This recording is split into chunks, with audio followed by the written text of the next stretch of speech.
The observation gallery of Prometheus Station's judicial chamber held 200 souls, but Elena Voss only felt the weight of one gaze. Dante Morelli sat in the third row, his dark eyes never leaving her face, his knuckles white where they gripped the railing. She wanted to tell him this wasn't his fault, that he shouldn't have come. That watching wouldn't change anything, but the words died behind the electromagnetic barrier separating the accused from the assembled. Elena Voss. Judge Thorne's voice resonated through the chamber, each syllable precise as a scalpel. The magistrate's silver hair caught the harsh station lighting, making her appear almost ethereal against the backdrop of stars visible through the chamber's curved viewport. You stand convicted of unauthorized use of Class 7 medical technology, violation of the Synthetic Biology Accord, and 15 counts of breach of quarantine protocol. Elena's fingers trembled against the cool metal of the defendant's podium. Beyond the viewport, the Andromeda Galaxy sprawled across the darkness like spilled diamonds. She'd spent 12 years studying the cosmos from this station, mapping disease patterns across colony worlds, saving thousands of lives. Now that same view would be the last thing she'd see before they cast her out into the void. Your actions, Judge Thorne continued, however well-intentioned, violated laws established for the protection of our species. The technology you employed was banned for good reason. Do you have anything to say before sentencing? Elena's throat tightened. In the holding area behind the courtroom, 7-year-old Mira was alive because Elena had broken those laws. The child's genetic condition should have been a death sentence. The colony's medical facilities lacked the capability to treat her, and regulations forbade the use of experimental nano-reconstruction on anyone under 18. But Elena had seen something in the girl's genome, a pattern that suggested the condition wasn't natural at all. I saved a child's life, Elena said, her voice steady despite the tremor in her hands. If that's a crime worth exile, then I'll wear my sentence with pride. A murmur rippled through the gallery. Dante leaned forward, his jaw clenched. She could read the argument in his expression, the same one he'd made during her trial preparation. Tell them about the genetic markers. Tell them someone engineered that disease. Tell them Mira was a test subject. But Elena had no proof, only intuition and a researcher's instinct that something was profoundly wrong. The moment she'd sequenced Mira's DNA, she'd known this wasn't a natural mutation. Someone had deliberately infected the child. Speaking those suspicions without evidence would only make her seem desperate, paranoid. Judge Thorne's expression remained impassive. Then let it be known that Elena Voss accepts full responsibility for her actions. She raised a crystalline gavel. By the authority vested in me by the Terran Colonial Congress, I hereby sentence you to permanent exile. You will be transported to Research Outpost 47 in the Helix Nebula, where you will continue work of scientific value in isolation. You are stripped of your medical license, your station privileges, and your right to return to any human settlement. The gavel came down with a sound like breaking ice. Elena closed her eyes. Outpost 47. She'd heard of it. A glorified prison for scientists too valuable to execute but too dangerous to keep near civilization. Alone for the rest of her life with nothing but her research and the endless dark. Elena! Dante's voice cut through the formalities as security officers moved to escort her out. He was on his feet, trying to push past the other spectators. Elena, I'll find a way. I'll appeal. Dante, stop. She caught his gaze across the distance, tried to pour everything unsaid into that one look. Thank you for believing me. Thank you for caring. I'm sorry I can't love you the way you deserve. His face crumpled, and he sank back into his seat. The security officers, both clad in the sterile white of station enforcement, flanked Elena as she descended from the podium. The barrier dissolved with a shimmer. One officer, a woman with tired eyes and gray threading through her auburn hair, touched Elena's elbow with unexpected gentleness. This way, ma'am. The corridor beyond the chamber stretched empty and cold. Elena's footsteps echoed against metal flooring as they led her toward the detention level. Through windows along the passage, she glimpsed the station's residential ring, apartments where she'd lived, laboratories where she'd worked, the observation lounge where Dante had first asked her to coffee 3 years ago, nervous and endearing, all of it sliding into the past tense. They passed the medical wing. Through the transparent walls, Elena saw her former colleagues moving between patients. A few glanced her way, their expressions ranging from pity to contempt. One, Marcus, who'd trained under her, lifted his hand in a small wave, then quickly looked away when a supervisor frowned. "How long until transport?" Elena asked quietly. 6 hours, the male officer replied. His nameplate read Cruise. "You'll have time to collect personal effects. Within reason, personal effects." As if her entire life could be condensed into whatever fit in a standard storage container. Books, probably. Some clothes. Her mother's antique telescope, the one she'd carried from Earth to Mars to the belt to here, always chasing the next frontier. The detention level smelled of disinfectant and recycled air. They processed her in silence, biometric scan, inventory of her belongings, medical examination to ensure she could survive the 3-week journey to 47. Elena moved through it mechanically, her mind already light years away. In the holding cell, alone finally, she sat on the narrow cot and pulled up her personal data pad. One last time, she accessed her research files, scrolling through the genetic sequences she'd pulled from Mira's blood. There, those marker sequences. They weren't random. They spelled something, a pattern too precise to be natural, a code hidden in a child's DNA. Elena's breath caught. She'd been right, but proving it would require time and resources she no longer had. At Outpost 47, she'd have equipment, yes, but no access to medical databases, no way to cross-reference, no. A message notification blinked in the corner of her screen. Sender unknown. She nearly deleted it. Probably hate mail from someone who thought she deserved worse than exile, but something made her open it. The child you saved was the first of many. "They're testing something." "You were exiled because you got too close. 47 isn't a prison. It's a laboratory. They need you isolated for what comes next. Trust no one, but watch the stars." "They're listening." Nelena's hands shook as she read it 3 times. Paranoid conspiracy theory? Or confirmation of what her gut had been screaming? The cell door opened. Cruz stood there, his expression professionally neutral. "Transport's ready early. Time to go." She pocketed the datapad and stood, squaring her shoulders. Whatever waited at Outpost 47, whatever truth had gotten her exiled, she'd face it. Not because she was brave, but because someone had hurt a child to hide it, and Elena Voss had never walked away from a sick patient in her life, even if that patient turned out to be the universe itself. The first thing Jackson Reed noticed about the woman on his manifest wasn't her crime or her credentials. It was the way she stood at the observation port of his cargo hauler, utterly still, as if she could dissolve into the stars through sheer force of will. "Coffee?" he offered, extending a battered thermal mug. 3 weeks into their journey to Outpost 47, and she'd barely said 10 words to him. Most exiles either talked his ear off or sulked in their quarters. Elena Voss did neither. She simply existed in this strange state of suspended animation, watching the cosmos scroll past. She turned, and Jackson saw her properly for the first time. Not the hollow-eyed prisoner from the transport manifest, but a woman whose exhaustion couldn't quite hide the sharp intelligence behind her gaze. Mid-30s, maybe. Dark hair pulled back in a practical braid. The kind of face that would be beautiful if it ever remembered how to smile. "Thank you," she said, accepting the mug.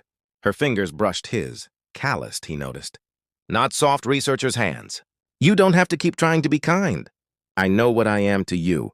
Cargo that talks back." Jackson leaned against the bulkhead, studying her. "I've hauled cargo for 8 years. Manifests ranging from medical supplies to terraform equipment to, yes, exiled scientists. You know what I've learned? That we're all equally tedious? That the people they exile are usually the ones who scared someone important." He sipped his own coffee, bitter and recycled like everything else out here. "What'd you do, Dr. Voss? Actually cure something?" Her laugh was unexpected, sharp and brittle. "I saved a child's life. Apparently that's revolutionary. And terrifying to the right people." Jackson gestured toward the viewport. "We're 4 hours out. You should see the station soon. It's not much, but the equipment's top tier. Previous occupant was some physicist studying dark matter before she..." He stopped himself. Before she what? Before she stopped responding to check-ins. They found her 6 months later. Natural causes, officially. Heart failure. Elena's expression didn't change, but something flickered in her eyes. How old was she? 32, and they called it natural causes. Like I said, the people they exile are usually the ones who scared someone. Jackson pushed off the bulkhead. Get some rest. The outpost's automated systems can be touchy, and you'll want your wits about you for the first few days. He turned to leave, but her voice stopped him. Jackson. It is Jackson, right? Not Mr. Reed or Captain or some other formal nonsense. Just Jackson works fine. Why do you do this? Supply runs to the ass end of nowhere. It can't pay that well. He smiled, though it didn't quite reach his eyes. Maybe I like the quiet. Maybe I'm running from something too. Or maybe... He met her gaze. Maybe I think the people they throw away are sometimes the ones worth knowing. Something softened in her face just for a moment. Then the walls came back up. 4 hours. I'll be ready. Outpost 47 looked like someone's idea of a joke. A cluster of modular habitats clinging to an asteroid in the Helix Nebula, surrounded by clouds of ionized gas that painted everything in shades of pink and gold. Beautiful and utterly isolated. The nearest inhabited system was 3 weeks away at standard drive speeds.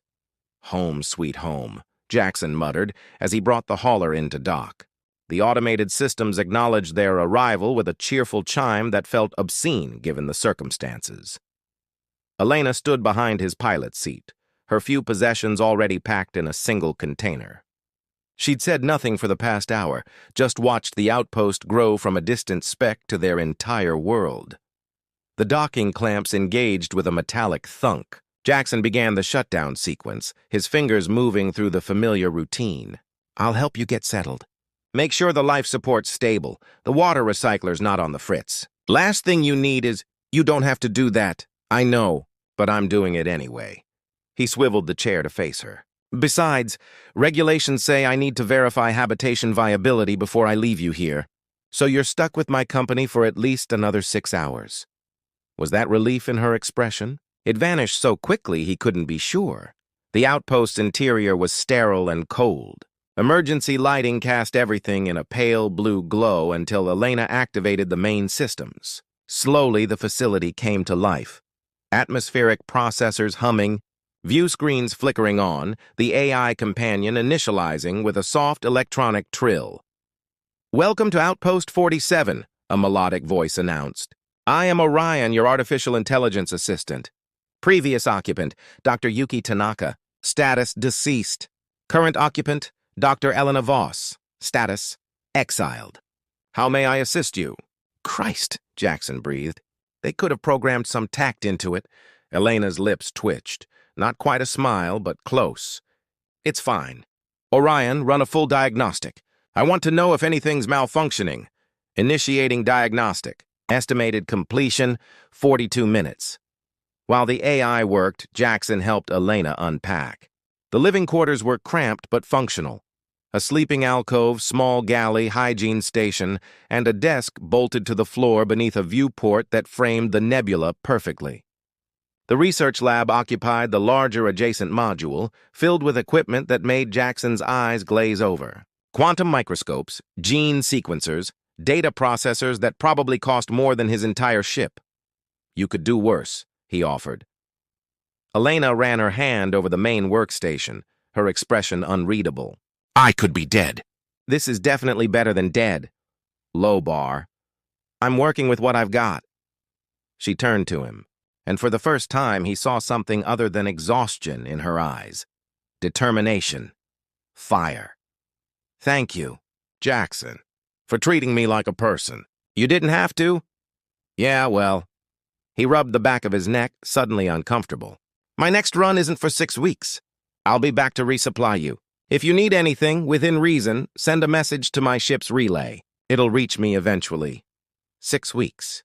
She said it like she was testing the weight of the words. That's a long time alone. You'll have Orion and your research. That's what you're here for, right? To work on something important? Elena's gaze drifted to the viewport, to the swirling nebula beyond. I'm here because I found something someone didn't want found. And I think... She stopped, shook her head. Never mind. Paranoid exile rambling.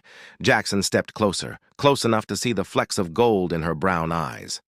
Try me. I've heard stranger things in this job. She studied him for a long moment, as if weighing whether he could be trusted. Finally, she pulled out her data pad and showed him the genetic sequences, the ones from the child she'd saved. These markers. They're not random. Someone engineered them. But that's not the strange part. What's the strange part? The day before my trial, I got an anonymous message. It said I was exiled because I got too close to something. That this outpost isn't a prison, it's a laboratory. She laughed, but there was no humor in it. Sounds crazy, right? Classic paranoid conspiracy thinking. Jackson took the data pad, zooming in on the sequences. He couldn't read genetic code, but he recognized patterns. What if it's not crazy? What if whoever sent that message was telling the truth? Then I'm exactly where someone wants me. Isolated, contained, and conveniently far from anyone who might believe me. Diagnostic complete, Orion announced suddenly, making them both jump. All systems functioning within normal parameters.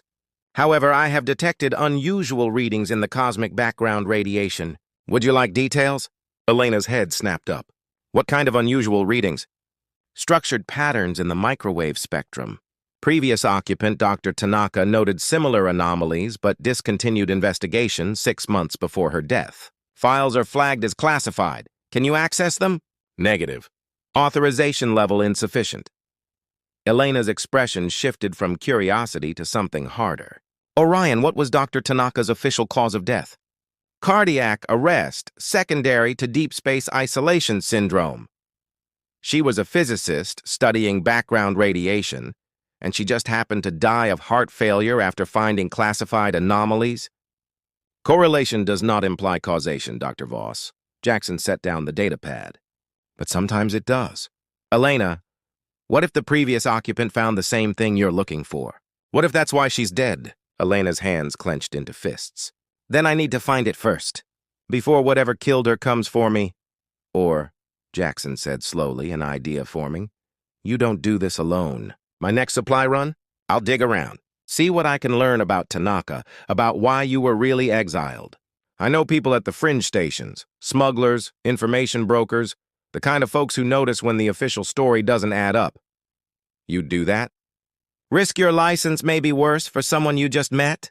He shrugged, trying to keep it casual even as his heart rate kicked up. Maybe I'm curious. Maybe I'm stupid. Or maybe... He met her eyes. Maybe I think you're right. And maybe someone needs to give a damn what happens to you out here. Something in Elena's expression cracked open just for a second. Vulnerability and hope and fear all tangled together. 6 weeks. That's when you'll be back? 6 weeks, he confirmed. Don't die before then. I hate wasted trips. The ghost of a smile touched her lips. I'll do my best. The first week alone, Elena threw herself into work. Orion proved to be excellent company, not human, but intelligent enough to bounce ideas off, to challenge her assumptions. She began mapping the anomalies in the background radiation, cross-referencing them with STEL.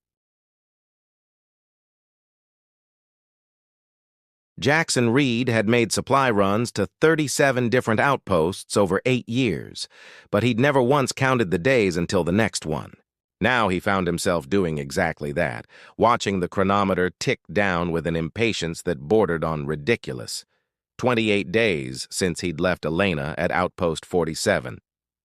28 days of digging through gray market data networks, buying drinks for loose-lipped station personnel, and following leads that mostly dead-ended in bureaucratic walls. But he'd found something that made his blood run cold and kept him flying toward the Helix Nebula at speeds that strained his ship's engines. You're going to burn out the drive. His co-pilot Warren had warned before Jackson left him at a way station 2 weeks back. Warren was getting too old for the deep runs anyway, preferred the safer routes closer to the colonies. But now Jackson wished he'd kept the company. The silence in his ship was oppressive. He kept replaying Elena's last message, received 3 days ago. The pattern is everywhere. In the radiation, in genetic code, in quantum fluctuations. Tanaka was right. We've been broadcasting into the universe just by existing. And something answered. But Jackson, the answer isn't coming from out there. It's coming from inside space-time itself. Like the universe is conscious, like it's been waiting for us to notice. I think they exiled me because I proved it. The child I saved, her DNA was modified to hide the evidence. I need to know who did this and why. Please hurry. Jackson had read it 50 times, each time noting the shift from Dr. Voss to Elena in his thoughts. Dangerous territory. Getting emotionally involved with an exile was stupid at best, career-ending at worst. But somewhere between the coffee on his hauler and her grateful smile at the outpost, he'd stopped caring about smart choices. His console chirped. Incoming transmission. Audio only, heavily encrypted. Jackson's hand hovered over the accept button. Only 3 people knew his secure frequency, and 2 of them were dead. Reed here. Mr. Reed. The voice was female, accented, Eastern European maybe, and deliberately modulated to avoid identification. My name is Nadia Caney. You've been asking questions about Elena Voss. I have answers. But first, you need to understand what you're walking into. Jackson's grip tightened on his controls. How did you get this frequency? The same way I've stayed alive for 3 years, while corporate enforcers hunt me across 6 systems. I'm good at finding things people want hidden. A pause. Elena messaged you about patterns in space-time. She's right, but she doesn't know the full scope. The child she saved? That was intentional exposure. A test. A test for what? To see if human DNA could be modified to interface with what we've been calling the substrate, the underlying consciousness of space-time itself. 12 children across 9 colonies, all infected with tailored genetic sequences. Elena was the only doctor who recognized it for what it was. The only one who saved her patient and looked deeper. Jackson's stomach churned. Someone deliberately infected children? A consortium of corporations and government agencies. They've known about the substrate for 6 years. Ever since the first quantum consciousness experiment started showing impossible results, particles responding to human intention before the measurement was taken, causality running backward, test subjects reporting dreams that matched cosmic radiation patterns. Nadia's voice dropped. They've been trying to weaponize it, to create humans who can manipulate reality at quantum scales. That's insane. That's physics. Elena's about to prove it mathematically. And when she does, they'll kill her the same way they killed Tanaka. Heart failure induced by a quantum field generator that leaves no trace. They've already shipped one to Outpost 47, hidden in your last supply delivery. Jackson went cold. The medical equipment crate. They told me it was replacement parts for the life support system. It was a kill box. But here's what they didn't count on. Elena's too smart to be killed that easily. And you're going back for her. A pause. There's a data packet attached to this transmission. Everything I've compiled on the substrate project. Get it to Elena. She'll know what to do with it. Wait, why are you telling me this? What's your stake in this? I used to work for them. I helped design the genetic modifications. I thought we were advancing human evolution. Her voice cracked, just slightly. Then I met Subject 7, a little girl named Mira. She looked at me and said, "The universe is singing, but it's sad because we can't hear it properly yet." She was 6 years old. Mr. Reed, 6. And I'd helped turn her into an experiment. Jackson closed his eyes. Where are you now? Somewhere they'll never find me. But they will find you. The moment you dock at 47, they'll know you've been investigating. There's an enforcer named Victor Strand already en route. You have maybe 48 hours before he arrives. Then I'll get Elena out. We'll run.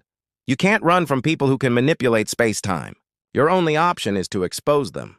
Broadcast Elena's findings to every research institution, every news outlet, every corner of human space simultaneously. Make the information too widespread to suppress. Nadia paused. There's a contact in my data packet. Cassius Webb. He used to be their chief security officer until he figured out what they were really doing. He can help you spread the information. But Reed, don't trust anyone else. This goes all the way to the top of Colonial Congress. The transmission cut out. Jackson sat in the sudden silence, his heart hammering. 48 hours. He checked his navigation, still 16 hours out from the nebula at maximum burn. He could make it. He had to make it. He opened Nadia's data packet and started reading. By the time he finished, 3 hours later, his hands were shaking. Elena was asleep when the proximity alarm woke her. A ship entering the outpost's detection range. still 12 hours out. She checked the identifier, Jackson's hauler pushing his engines harder than was safe, trailing a heat signature that suggested he'd been running at maximum capacity for days. Something was wrong. Orion, open a channel to the approaching vessel. Channel open. Jackson, it's Elena. You're running hot. What's wrong? His voice came through scratchy with interference. Elena, listen carefully. There's a crate in your storage bay. Medical equipment from my last delivery. Don't open it. Don't go near it. It's not equipment. It's a weapon. They're going to kill you the same way they killed Tanaka. Elena's blood went cold. She'd walked past that crate 100 times, had planned to unpack it this week. Who's they? Everyone. The people who exiled you, the corporations funding the research stations, maybe half of Colonial Congress. Elena, you were right about everything. The pattern you found, the genetic modifications, all of it. It's part of something called the Substrate Project. They've known the universe is conscious for years. They've been trying to weaponize it. That's not possible. I'm sending you a data packet. Everything's documented. Research files, financial records, kill orders. Elena, they infected those children on purpose, to test if human DNA could be modified to interface with space-time itself. Elena sank into her chair, her mind racing. The pattern I found, if human consciousness can affect space-time at quantum scales, and if we could enhance that ability through genetic modification, you could create people who can manipulate reality. Soldiers who can make enemy ships fail just by thinking about it. Assassins who can kill with quantum field generators. A whole new category of weapon. Jackson's voice was grim. And you proved it's real. You proved the pattern exists. That makes you either an asset or a liability. They chose liability. They always do. But here's the thing. They've sent an enforcer named Victor Strand to make sure you're eliminated. He's maybe 2 days behind me. We need to get you out of there and broadcast your findings before he arrives. Elena pulled up her research. Months of work condensed into equations and data visualizations. If she published this, every physicist in human space would start looking for the pattern. It would be impossible to suppress. Orion, prepare a comprehensive data package. Everything we've found about the substrate, the cosmic patterns, Tanaka's research, all of it. Compress it for high-speed burst transmission. Preparing package. Estimated completion 6 hours. Jackson, there's something else. I've been running simulations. If the universe really is conscious, if space-time itself has awareness, then what we're doing by trying to weaponize it? She struggled for words. It's like trying to weaponize our own thoughts. We'd be turning the fabric of reality into a battlefield. Would that even work? I don't know, but I think that's what scared Tanaka. Her final notes mentioned something she called cascading decoherence. If you manipulate quantum fields on a large enough scale, reality itself might become unstable. Like, Elena's hands moved over her console, pulling up Tanaka's encrypted files she'd finally cracked last week. Like introducing a virus into the code of existence. Jackson was silent for a long moment. So the people who exiled you are trying to break the universe. In a nutshell, yes. Fantastic. Just fantastic. She could hear the stress in his voice, underlaid with something else. Fear. Not for himself, for her. Elena, I'm 12 hours out. Pack everything you need. We're leaving the second I dock. And going where? You said they can manipulate space-time. I have a contact. Guy named Cassius Webb. Used to work for them, now he's trying to take them down. He has resources, safe houses, a network. Jackson's hands were steady on the controls as he brought his hauler into dock. But his heart was hammering hard enough to crack ribs. Through the viewport, he could see Elena in the docking bay. Her hair loose around her shoulders, holding a data drive like it was the most precious thing in the universe. Maybe it was. The airlock cycled. The moment the seal confirmed, Elena was there, throwing herself at him with enough force that he stumbled backward. Her arms wrapped around his neck, her face pressed into his shoulder, and Jackson felt something in his chest crack open, something he'd been keeping carefully locked away. You came back, she breathed against his collar. You actually came back. I said I would. His arms came around her waist, holding her close. She smelled like recycled air and coffee and something uniquely her, something that made him want to stay right here. Consequences be damned. Elena, are you okay? The weapon neutralized itself. Jackson, I observed it. I watched the substrate respond to my consciousness and contain the quantum field. It protected me. She pulled back, her eyes bright with discovery and something else, something that made his breath catch. The universe doesn't want us to hurt each other. It's been trying to tell us that for years, and we've been too deaf to hear it. Jackson cupped her face, his thumb brushing her cheekbone. You're saying the universe has opinions? I'm saying space-time itself is conscious and benevolent. And the people hunting me want to weaponize it anyway. She pressed the data drive into his hand. Everything's here. My research, Tanaka's findings, the recording of what happened with the weapon. We need to get this to your contact before I arrive? A new voice, smooth and cold, echoed through the docking bay. They spun toward the sound. A man stood in the cargo hold entrance. Tall, silver-haired, dressed in the kind of expensive suit that looked obscene in deep space. Behind him, 3 figures in tactical gear held weapons that hummed with barely contained energy. Quantum disruptors, Jackson recognized. Expensive, illegal, and very, very lethal. Victor Strand, Elena said flatly. You're early, Dr. Voss. Mr. Reed. Strand's smile didn't reach his eyes. I do apologize for the intrusion, but you've both become liabilities to a very important project. I'm here to resolve that situation. Jackson's mind raced. Strand had somehow beaten them here, which meant he'd been closer than Nadia thought. Or he'd had faster ships. Or the kill box didn't work, Strand continued conversationally, walking toward them with casual menace. We noticed when Dr. Voss activated her quantum microscope. Very clever, actually. Using observation to destabilize the weapon. That's exactly the kind of intuitive understanding of the substrate we've been trying to engineer into test subjects for years. You mean the children you infected? Elena spat. The experiments you ran on innocents. Experiments that yielded remarkable results. Subject 7, the child you saved, demonstrated quantum manipulation abilities far beyond what we'd predicted. She could influence probability fields, collapse wave functions through intention alone. Do you know what that means? It means you turned a little girl into a weapon. It means we gave humanity a pathway to evolution. Strand stopped a few meters away, his expression almost sympathetic. Dr. Voss, you're a brilliant scientist. You proved the substrate exists. You demonstrated that human consciousness can interact with it. Why throw that away? Join us. Help us refine the process. Think what we could accomplish. Disease eradicated through quantum healing, death itself made optional as we learned to manipulate our own probability of survival. By experimenting on children without consent. By killing anyone who questions your methods. Elena's voice was ice.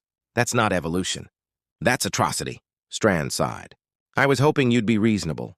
Mr. Reed, would you be more amenable to go to hell? Jackson said pleasantly. His hand inched toward the plasma cutter on his tool belt. Not much of a weapon against quantum disruptors, but better than nothing. Unfortunate.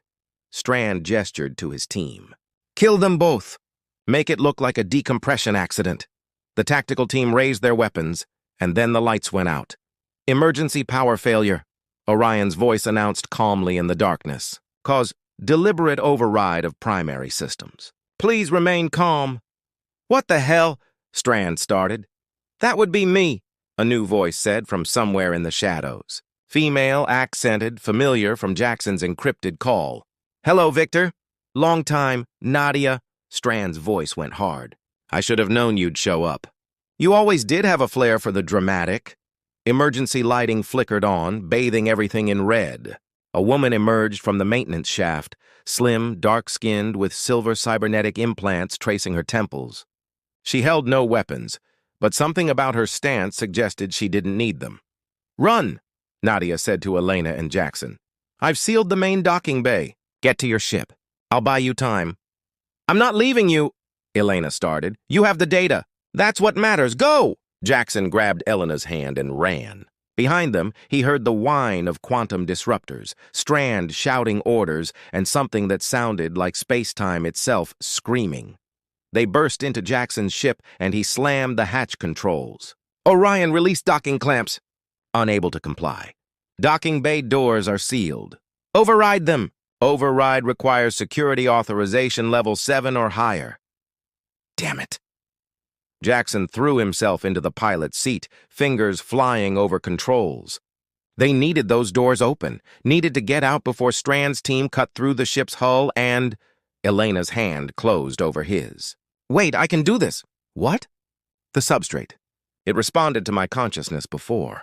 If I can observe the locking mechanism at quantum scale, if I can collapse the probability wave in our favor... She pressed her palm to the console. Orion, show me the quantum field structure of the docking bay door locks. Dr. Voss, that level of quantum observation requires the outpost's main sensors. You no longer have access. I don't need sensors. Elena closed her eyes, her breathing slowing. I just need to pay attention. Jackson watched in disbelief as the console began displaying quantum probability fields, not from Orion's sensors, but from Elena's mind itself. She was observing reality at quantum scales through pure consciousness, collapsing wave functions through intention alone. Elena, what are you... Subject 7 could do this, she murmured. The little girl. She could manipulate probability, and her DNA pattern matched mine exactly. I'm not just studying the substrate. I'm connected to it. I always have been. The docking bay doors groaned, shuddered, and slowly began to open. That's impossible, Jackson breathed. Not impossible, just improbable. And I'm changing the probability.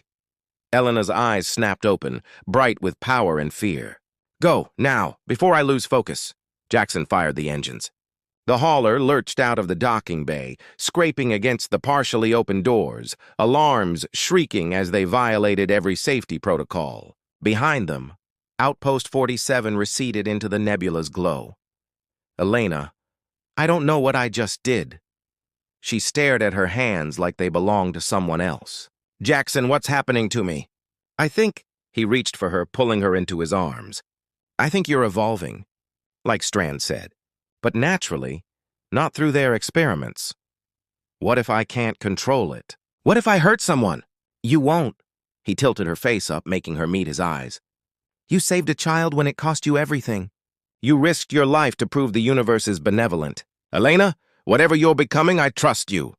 Tears spilled down her cheeks. We left Nadia back there. I know. Strand will kill her. Maybe.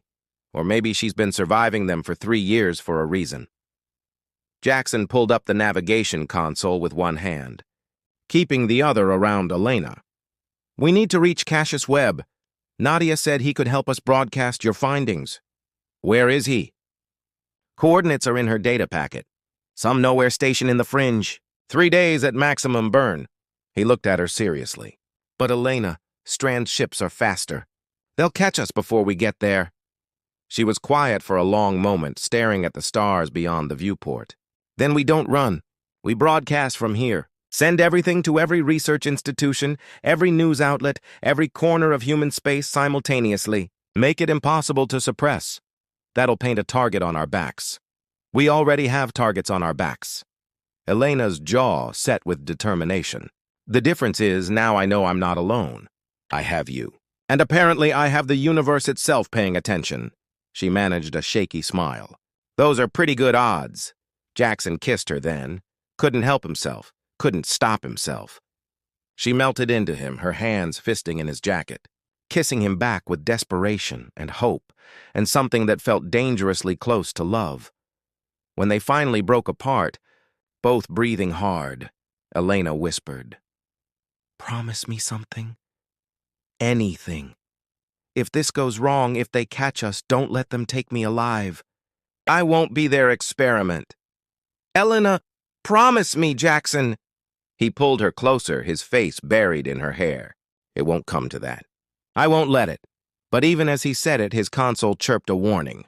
3 ships entering sensor range, closing fast. Military-grade engines, quantum shielding, weapons that could vaporize his hauler in seconds. They found us, Elena said quietly. Yeah.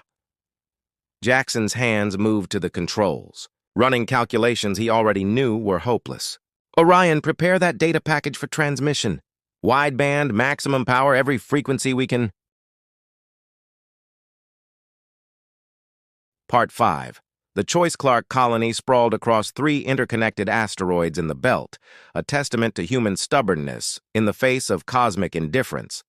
Jackson had been here twice before, once to deliver prefab housing modules, once to evacuate miners during a radiation leak. Both times he'd been grateful to leave. Now, watching the colony's lights grow larger in his viewport, he wished he was anywhere else. "Medical facility is on asteroid Beta," Elena said, studying the colony schematics. Her hand rested on his shoulder, and he covered it with his own, drawing strength from her touch. 4 days since they'd fled Outpost 47. 4 days of running calculations, monitoring the data they'd broadcast, and trying not to think about the universe dying around them. 4 days of stolen moments. Her falling asleep against his shoulder. Him waking to find her watching the stars with that expression of wonder and terror. 4 days of almost saying the words that terrified him more than quantum weapons or cosmic decay. "I love you." He hadn't said it. Couldn't say it. Because saying it made it real, and making it real meant he had something to lose. "Jackson?" Elena's voice pulled him back. "You okay?" "Yeah, just thinking." He initiated docking procedures, his hands steady even as his heart hammered. "Elena, when we find Mira, what exactly are we expecting?" "She's what, 7 years old now?" 8. And according to Nadia's files, she's been in a medically induced coma for 3 months. Ever since she started demonstrating what they called catastrophic quantum manipulation. She was collapsing probability fields around her without conscious control. People near her were experiencing temporal displacement, reality shifts, memories that never happened. Elena's voice dropped. They sedated her because they were afraid she'd accidentally unmake reality. Fantastic. So we're going to wake up a child who might destroy everything just by thinking too hard. She's also the only one who might save everything. Elena moved to stand beside him, her reflection ghosting across the viewport. The pattern in her DNA, it's not just similar to the substrate pattern, it's identical. Like someone copied the universe's source code and wrote it into her genes. If the substrate is dying, if reality is collapsing, maybe she's meant to be a backup, a way for consciousness to survive the end. Or maybe she's a weapon designed to accelerate it? Elena flinched. "I saved her life because I believed she deserved to live. I have to believe I was right." Jackson turned to face her fully, cupping her cheek. "You were right. You're always right about people. I'm just scared of losing you. Of losing everything." "Then stay close." She leaned into his touch, her eyes searching his. "Whatever happens in there, don't let go of me." "Never." The word came out fiercer than he intended, and something shifted in her. Expression, hope and fear and love all tangled. Together, the docking clamps, engaged with a metallic thunk that felt like a death knell. The medical facility was quieter than it should be. They'd expected security, medical staff, the usual bustle of a colony hospital. Instead, they found empty corridors lit by emergency lighting, abandoned stations with half-finished medical charts still displayed on screens. "This is wrong," Elena whispered. "Where is everyone? Evacuated, maybe?" But Jackson's instincts screamed danger. He'd pulled his plasma cutter from his tool belt, holding it like the weapon it could be. "Orion, can you access the facility's systems?" "Negative. Local network is isolated and encrypted. However, I am detecting life signs. 13 humans, concentrated in the pediatric ward. One of them matches Mira Chen's medical profile. 13 people in a facility that should have hundreds." Elena's jaw set. "It's a trap. They knew we'd come. Probably. Question is, do we walk in anyway?" She looked at him, and he saw his own fear reflected in her eyes. "Do we have a choice?" They didn't. They both knew it. The pediatric ward was at the facility's heart, accessed through a series of security doors that opened without challenge, another bad sign. Someone wanted them to reach Mira. Someone had cleared their path. The ward itself was circular, rooms radiating from a central observation station. Through the transparent walls, Jackson could see children in various medical beds, most sleeping, a few awake and staring at nothing with eyes that had seen too much. Subjects. 2 through 12, Elena breathed, reading the charts displayed outside each room. "They're all here. Every child from the Substrate Project. This isn't a medical facility. It's a containment site. Then where's Mira? Center room, the voice came from behind them. Jackson spun, plasma cutter raised, to find a man standing in the corridor they'd just walked through. Older, maybe 50, with gray threading his dark hair and eyes that held both intelligence and regret. Dr. Cassius Webb, we spoke through Nadia's contact. You can lower the weapon, Mr. Reed. If I wanted you dead, you'd be dead. That's not as reassuring as you think, Jackson said, but he lowered the cutter slightly. You're the insider, the one who turned against the project. I'm the fool who helped design it and realized too late what we'd created. Cassius gestured toward the center room. Mira's in there, along with the two people you need to meet. They followed him to the central observation room. Through the glass, Jackson could see a small figure in a medical bed, surrounded by machines that hummed and beeped. Dark hair spread across the pillow, face peaceful in artificial sleep. And standing on opposite sides of the bed, two figures locked in what looked like an argument conducted in furious whispers. Dante Morelli, Elena's former colleague, the one who'd watched her trial with heartbreak written across his face, and a child. No, not a child. Mira, but older, maybe 12 or 13, standing and awake and somehow in two places at once. What the hell? Jackson breathed. Temporal displacement, Cassius explained. The girl in the bed is Mira as she exists now, age 8, comatose. The one arguing with Dr. Morelli is Mira, as she exists 4 years from now. She's been phasing in and out of this time frame for the past week. The substrate collapse is destabilizing causality. Time itself is beginning to break down. Elena pressed her hand to the glass. Mira, can you hear me? The older Mira's head snapped toward them.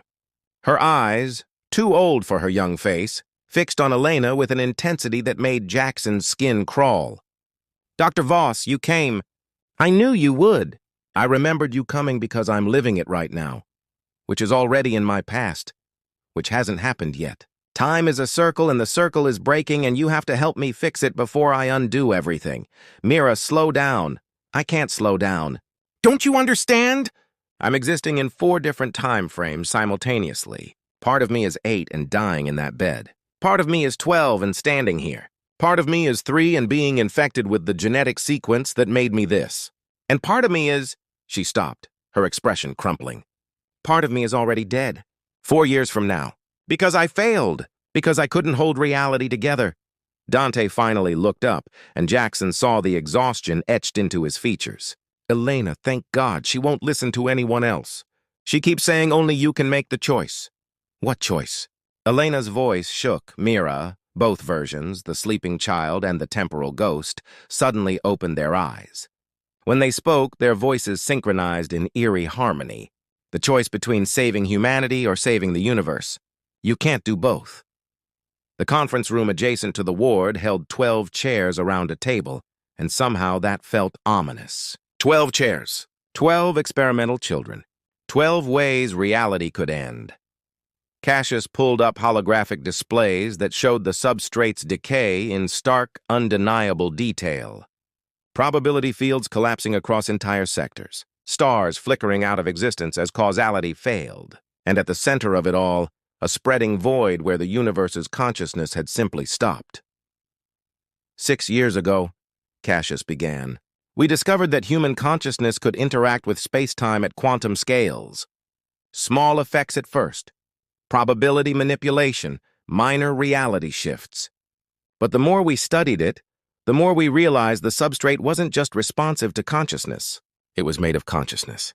Every particle, every force, every physical law, they're all emergent properties of a vast, self-aware quantum field. The universe is literally thought-given form, Elena said softly. Yes, and like any conscious system, it can be damaged, traumatized, killed. Cassius's face was grim. 3 years ago, someone figured out how to weaponize quantum observation on a massive scale. They built machines that could forcibly collapse probability fields across light years. The intention was to create controllable zones of reality, regions where physical laws could be rewritten at will, military applications, Jackson guessed, and economic. Imagine controlling the probability of mineral deposits, of crop yields, of enemy ships simply ceasing to exist. The potential was... Cassius shook his head. We didn't understand what we were doing. Each forced collapse damaged the substrate, created scars in the fabric of consciousness itself, and the scars began to spread. Mira, the older version, stood by the window, watching her younger self sleep. The universe started dying because we heard it. Because we treated it like a tool instead of a living thing, and now it's too late to heal it conventionally. The damage is catastrophic. In 5 years, maybe less, the substrate will collapse completely. Reality will freeze in a single quantum state. No change, no life, no thought. Just eternal absolute stillness, but there's